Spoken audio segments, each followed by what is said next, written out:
contrairement à Serge Gainsbourg, qui a fait brûler en fait un billet de 500 euros pour ceux de 500 francs pardon à l'époque, pour ceux qui se souviennent de cet épisode télévisuel marquant. En fait, je vous le dis, les banquiers en 2008, ils n'ont pas allumé un brasero dans leur bureau pour faire brûler le pognon. Non, ils l'ont mis ailleurs. Il a été reconfiguré, ça a été transformé. Et c'est justement ce que les citoyens doivent absolument exiger, c'est de savoir comment cela a été transformé et où l'argent se trouve et dans quelles conditions. On connaît la proportion de la transformation? Oui, c'est 85%. Voilà, c'est à peu près ça le problème. Le monde annonçait 60%. Et ils sont très optimistes.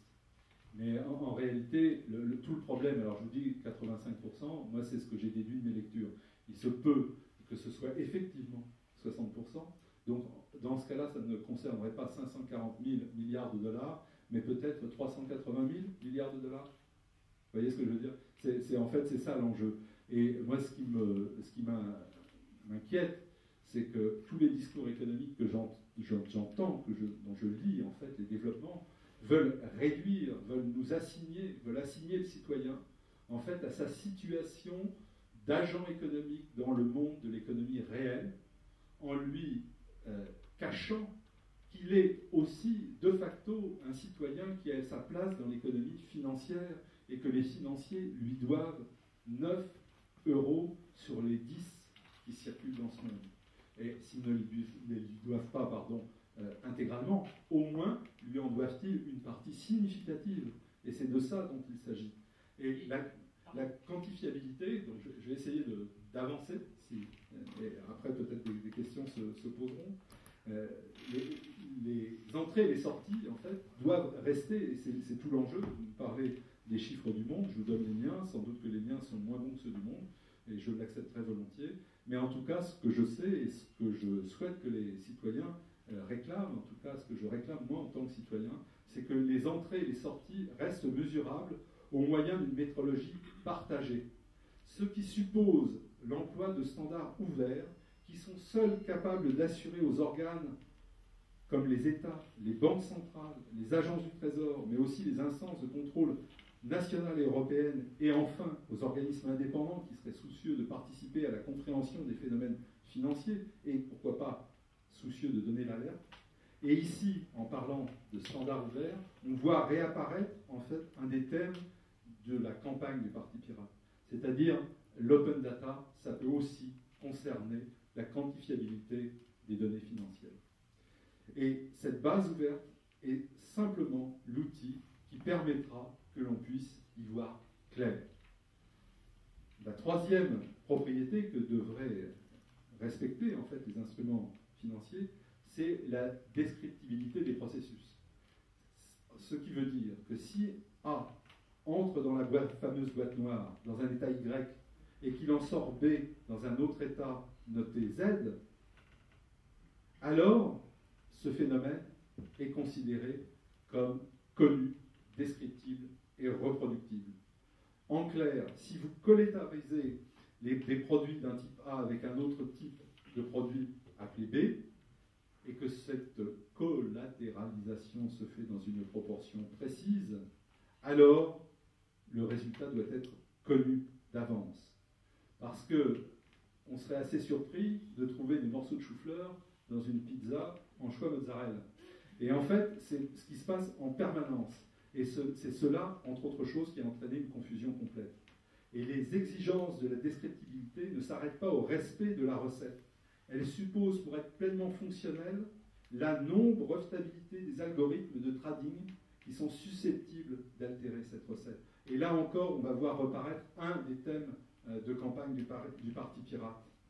Et c'est à ce niveau-là que les algorithmes de trading qui nous sont présentés comme de véritables secrets de fabrication par les PSI, il faut qu'ils ne soient pas brevetables, ou s'ils le sont, admettons, que leurs sources soient intégralement accessibles aux représentants élus dans chaque pays et aux structures auxquelles ces élus auront délégué le contrôle de ces algorithmes. Voilà encore une façon de rejoindre les aspects programmatiques du Parti pirate. Et cela m'offre l'occasion de réitérer la nécessité de s'opposer à la ratification du traité ACTA. Et je vais vous dire pourquoi. Il possède une dangerosité notable en permettant de protéger les algorithmes de trading, ce qui soustrairait ceux-ci définitivement à la descriptibilité d'un système de contrôle. En outre, ACTA entretient un autre rapport extrêmement étroit avec le système financier par le truchement des CDS. Les CDS concernent non seulement l'immobilier, on l'a vu, mais aussi les marchés de matières premières agricoles, comme les contrats établis sur les récoltes futures de blé cotées à la bourse de Chicago. C'est un fait que note, non sans une inquiétude légitime, le directeur de l'ANIA, qui est l'Agence nationale des industries alimentaires. Car l'absence de structure de contrôle des marchés de matières premières agricoles en France l'inquiète. Le spéculateur a de fait table ouverte. Mais il y a encore, en fait, plus grave. Et vous allez voir qu'il y a une relation extrêmement précise avec une actualité quasiment brûlante. Et ce qui est plus grave, c'est que la brevetabilité du vivant, qu'entend protéger le traité ACTA, vise la mise en marché à plus ou moins long terme, et à ce niveau-là, les lobbyistes ont les moyens et le temps d'attendre, de la matière sensible qu'est le riz. Tout simplement parce que le riz échappe encore à la financiarisation de son marché en raison du nombre d'espèces cultivées. Pour l'instant, il y en a eu 800. Mais la brevetabilité du vivant poursuit un objectif tout à fait précis. C'est de réduire ces 800 espèces à une douzaine d'espèces de riz particulièrement productifs et adaptés aux climats régionaux, parce que le sous-continent indien n'est pas la Chine, et faire en sorte que leurs semences ne puissent être achetées qu'auprès des détenteurs de brevets. C'est ça un des pièges majeurs d'ACTA et la brevetabilité du vivant. C'est là où ça va se nicher d'une façon extrêmement profonde. Et à ce moment-là, une fois que Bayer ou Monsanto sera devenu un fournisseur qui pourra prévoir en fait les surfaces cultivées et donc les récoltes futures, qui va entrer en scène? Pas la banque Truxilo, la pauvre, on l'a déjà fermée, mais toutes les autres qui vont arriver et qui vont pouvoir créer des CDS sur le riz indien, sur le riz chinois, comme ils l'ont déjà fait sur le blé américain. Voilà ce qui est derrière ACTA. Et alors, dans cette perspective, il y a une relation extrêmement directe et étroite, en fait, avec ce qui s'est passé récemment. Vous avez entendu parler, et j'ai lu sur un site, atlantico.fr, tout à fait fort dans son libéralisme indéboulonnable, sous la plume de Paul Jorion, qui est par ailleurs un économiste tout à fait estimable, que les créanciers de la Grèce, j'en avais l'alarme à l'œil, ont décidé en fait d'abandonner une partie de leurs créances. Vraiment, ils se sont montrés pratiquement, c'est le mot charitable. Il se trouve juste que leurs créances, elles étaient juste perdues et qu'ils n'avaient pratiquement aucune chance de les récupérer, donc ils les ont abandonnées avec d'autant plus de noblesse.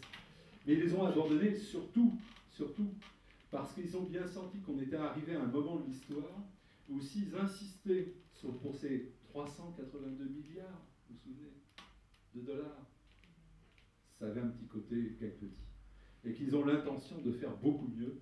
Et donc, pour faire beaucoup mieux, de mettre en fait en coupe réglée le riz qui concerne l'alimentation de 2 milliards de personnes sur la Terre, et que pour cela, on ne mette pas trop le nez dans leur compte et dans les raisons pour lesquelles ils sont les soutiens aussi déterminés en fait du traité ACTA. Voilà. Et alors, même, je dirais, si on n'a pas beaucoup de compassion pour les populations asiatiques, parce qu'elles vont servir de variable d'ajustement pour la spéculation sur les cours, comme cela s'est produit d'ailleurs l'année dernière en Afrique, suite à la spéculation sur le blé, les émeutes de la faim, ça sortait tout droit des manipulations sur les CDS. Eh bien, ça ne changera rien au fait que le résultat prévisible est une augmentation d'un facteur 10 des encours de produits dérivés qui marginalisera davantage l'économie réelle.